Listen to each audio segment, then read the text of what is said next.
صحابہ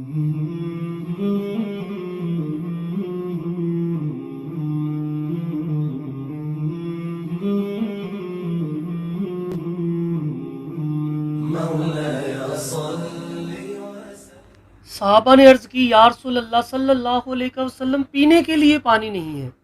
تو کریم آقا علیہ الصلوۃ والسلام نے ایک صحابی کو حکم دیا کہ وہ ایک برتن لے کر آئے.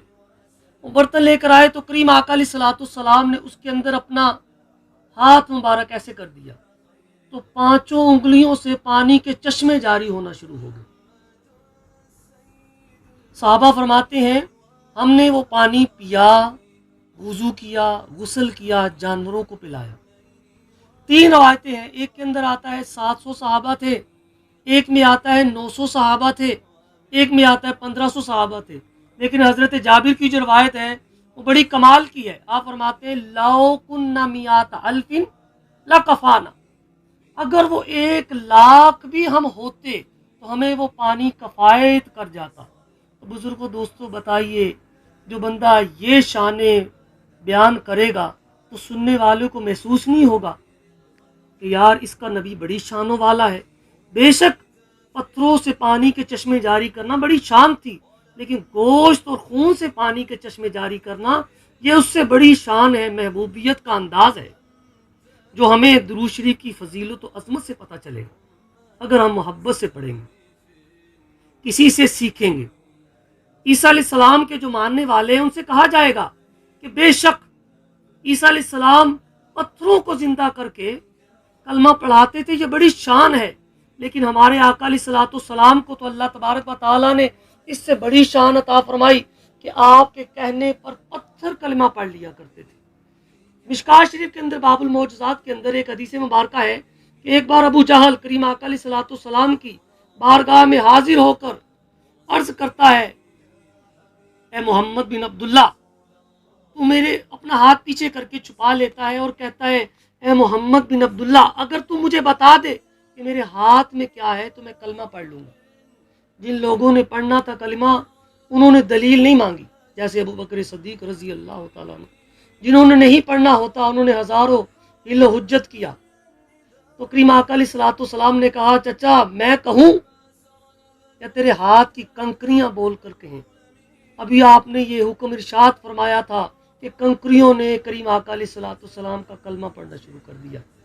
تو بے شک مردوں کے اندر پہلے بھی جان تھی، مردوں کو زندہ کر کے کلمہ پڑھانا بڑی شان کی بات ہے، لیکن پتھروں سے کلمہ پڑھانا یہ اس سے بڑی شان ہے.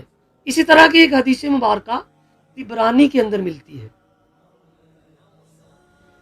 ایک عرابی کریم آقا علیہ الصلوۃ والسلام کی بارگاہ میں حاضر ہو کر عرض کرتا ہے یا رسول اللہ صلی اللہ علیہ وسلم، میں ایمان تو لے آیا لیکن ابھی کوئی تھوڑی گڑبڑ سی ہے، آپ کوئی معجزہ دکھائیں، کوئی ایسا کر کے دکھائیں کہ میرے ایمان کے اندر پختگی آ جائے. تو کریم آقا علیہ الصلوۃ والسلام فرماتے ہیں اے صحابی، کیا تو یہ پسند کرے گا کہ وہ سامنے والا درخت میری بارگاہ میں آ کر مجھ پر درود و سلام پڑھے، یعنی مجھے السلام علیکہ یا رسول اللہ کہے؟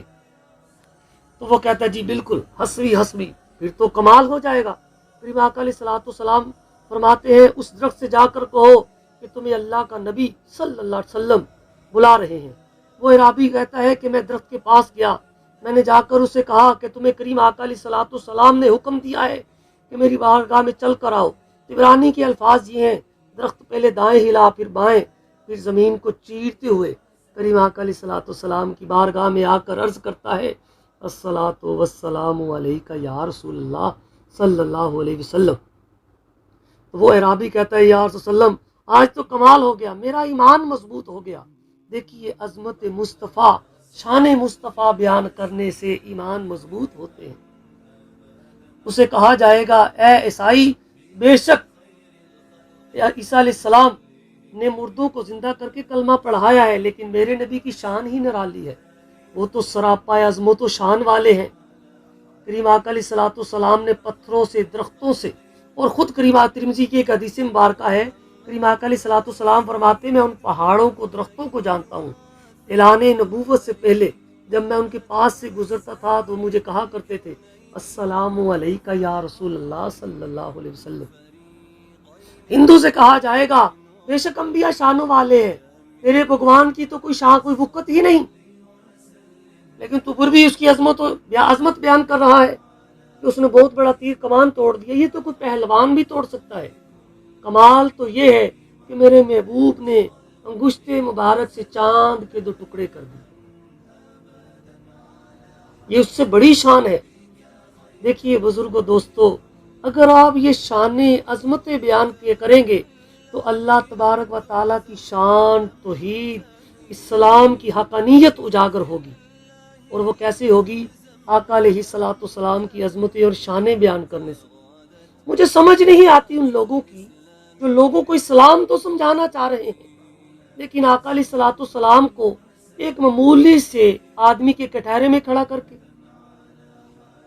آج تک لوگ اس ٹیچر سے پڑھنا پسند نہیں کرتے جو ایک معمولی سا ٹیچر ہو، اس گائیڈ کرنے والے کے پاس جانا پسند نہیں کرتے جسے کوئی مہارت نہ ہو، اس ڈاکٹر کے پاس جانا پسند نہیں کرتے جو اسپیشلسٹ نہ ہو۔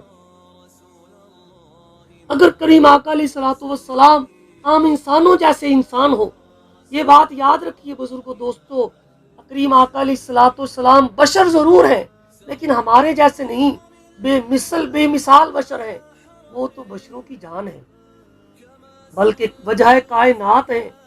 کریم آقا علیہ الصلوۃ والسلام اللہ کے محبوب ہیں، سید المرسلین ہیں، شفیع المذنبین ہیں، سمجھے، جن کی عظمت و شان کے لیے معاشر کا میدان سجایا جانا ہے۔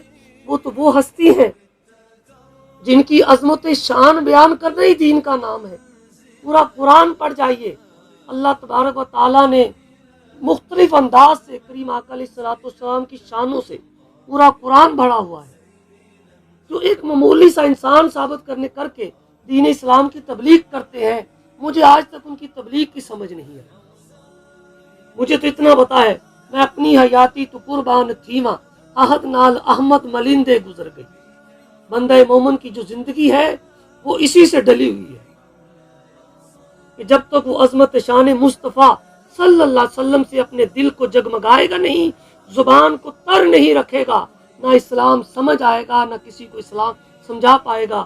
اور یہ ساری کی ساری باتیں آپ کو درود شریف کی فضیلت سے سمجھ آتی ہیں۔ وہ جو آیت کریمہ پڑھی تھی کہ اللہ تبارک و تعالیٰ اور اس کے فرشتے نبی غائب دان صلی اللہ علیہ وسلم کو درود بھیجتے ہیں، ہمیں اس حدیث کے مفہوم سے یہ بات سمجھ آتی ہے۔ جب یہ بات سمجھ آ گئی تو سمجھ لیجئے پورا اسلام سمجھ آ گیا۔ اللہ تعالیٰ مجھے اور آپ کو کریم آقا علیہ الصلوۃ والسلام کا پکا سچا اور صحیح معنوں میں بزرگان دین کی طرز والا عشق عطا فرمائے، اور کریم آقا علیہ الصلوۃ والسلام کی سنتوں پر ہمیشہ عمل کرنے کی توفیق عطا فرمائے۔ وسلم دائما ابدا على حبيبك خير الخلق كلهم۔